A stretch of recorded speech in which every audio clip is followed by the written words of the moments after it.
Retired fire department captain Ed Cushing tells us in his own words about a daring rescue and an astonishing encounter with the world of miracles. I had the oddest dream. I dreamed that I was in a house fire and I saved 3 people. I went into the building and rescued 3 different people at different locations. I couldn't see the people, but I did know I did it. Ed's dream was very clear and specific. He was going through a smoke-filled house and found 3 people, a woman and 2 young boys who had been overcome by the smoke. He got all 3 of them to safety, and for some reason felt very strongly they would be all right. Ed Cushing woke up with a start. It had all seemed so real. Was it just a dream?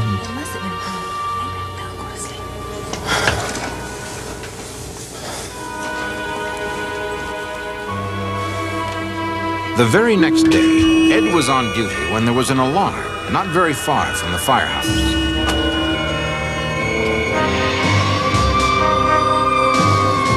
They arrived at the fire with a minimum crew, knowing additional help would arrive shortly. Each man had his assigned task and followed very strict procedures.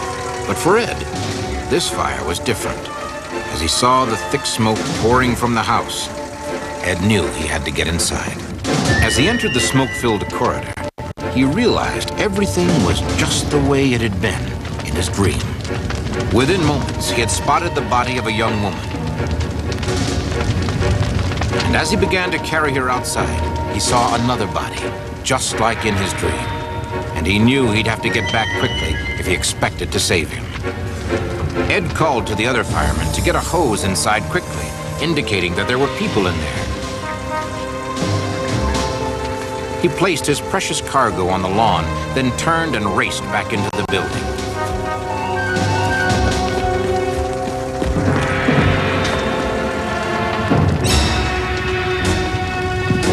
This victim turned out to be a boy about 9 years old. There were still some signs of respiration if he could just get him out into the fresh air. Ed handed the boy to another fireman as soon as he was safely outside and rushed back to the young woman. He immediately began CPR, but there was no response to his effort.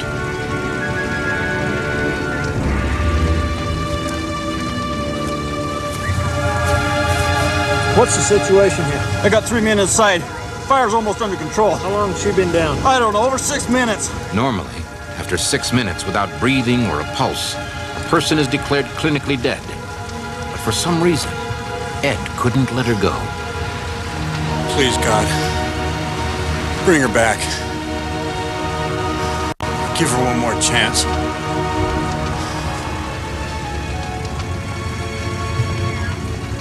Miraculously, the young woman's heart began to beat again.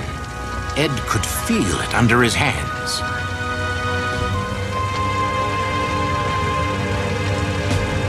Then he remembered. In his dream, he had seen 3 people lying on the grass. Could that mean there was still someone left inside the house? The fire was out. All that was left was the killing smoke. None of the other men had seen anyone else inside, but Ed was certain that there was still somebody in there. Making his way through the still, dense smoke, he hurried up to the 2nd floor. And there he was.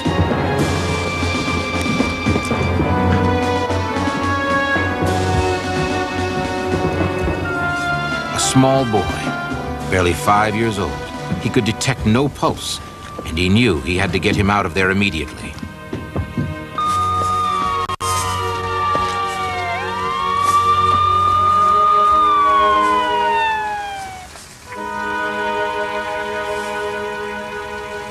By the time Ed got the last victim out of the house, the paramedics had arrived, and for the first time, Ed could begin to relax. This was exactly what had happened in Ed Cushing's dream. The smoke, the 3 victims. Now in the aftermath, he wondered if the 2 boys would make it. Then he remembered how strongly he felt that the people he saved in his dream would be all right. Suddenly, there was no doubt in his mind. All 3 would be fine. Then 2 years later, a woman was calling the firehouse, and she asked if I'd remember. And she says, I'm the one that you saved my life, my son, and my nephew. And she said she was getting married and asked if I'd give her away in marriage. And she told me, and her father agreed, that because I gave her back her life, she wanted me to give her away in marriage. So it was quite a thrill to do that. Ed Cushing's strange dream and his courageous response brought to 3 young people a second chance for happiness and long life, all of whom would always remember that their new lives were the result of a miracle.